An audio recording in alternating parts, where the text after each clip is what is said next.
So you need an air hammer with a pointed chisel bit. You can both remove and install the freeze plugs with this tool.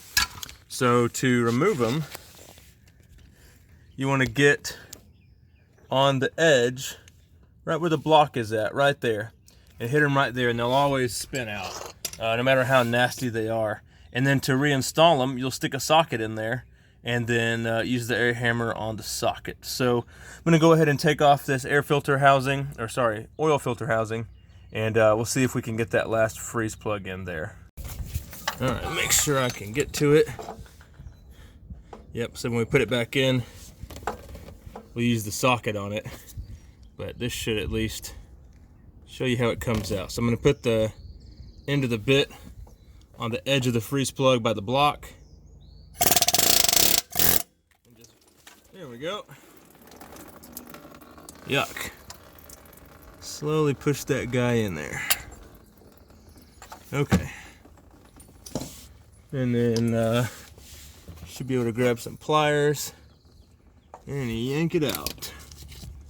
On some engines, the freeze plugs can fall down on the block, so be really careful. I don't know if this one is capable of doing that or not. Just trying to grab the edge here. The inside of this engine is crazy rusted. I mean, I think the worst I've ever seen on any vehicle. So this freeze plug looks like it wasn't leaking yet, but surely soon would be leaking. See if I can give you guys a look inside the engine block. Pretty gnarly.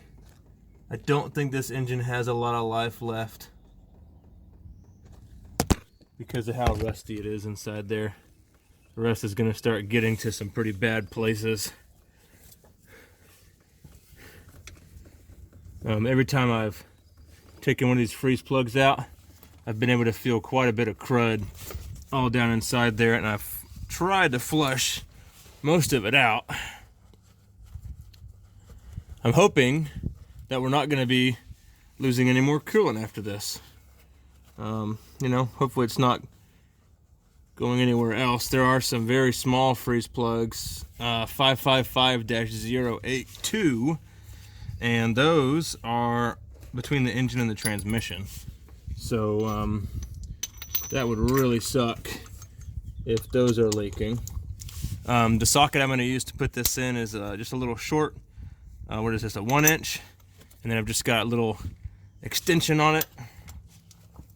And we'll just start it in there by hand. Make sure it's even all the way around. And then once it is, we can use the air hammer again to seat it. So we'll just stick it in there like that.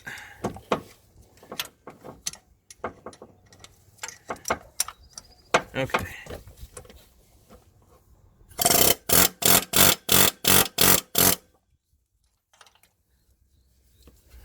Check it. A little bit more.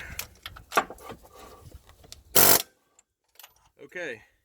So that one is done. Let's see if I can get this other one. A little bit more that I did earlier.